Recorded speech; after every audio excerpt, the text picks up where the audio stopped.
Hello everyone, आज चाहिँ Saturday थियो अनि हामीले चाहिँ 1 वर्ष अगाडिदेखि नै प्लान बनाएको थियौँ हामी स्केटिङ जाने भनेर। अनि आज चाहिँ हामी स्केटिङ जान लागेको।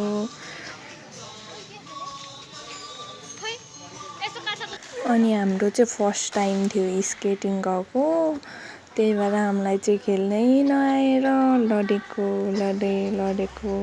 गऱ्यौँ। बल्ल खेल्न सिक्यौँ। त्यो अठ्याउँदै हिँड्यौँ। आकृति चाहिँ पहिला नै खेलिसकेकी थिए अनि उसलाई चाहिँ अलिअलि भए नि आउँथ्यो, हामीलाई त केही पनि आउँदैन थियो। लडै गऱ्यौँ हामी चाहिँ।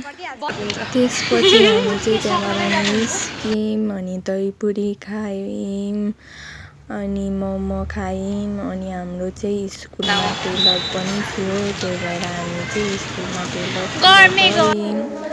अनि हामी चाहिँ टेलरमा लुगा काट्ने कुरा छ अनि त्यही सिक्दै भिडियो बनाउँदै बसेको थियौँ।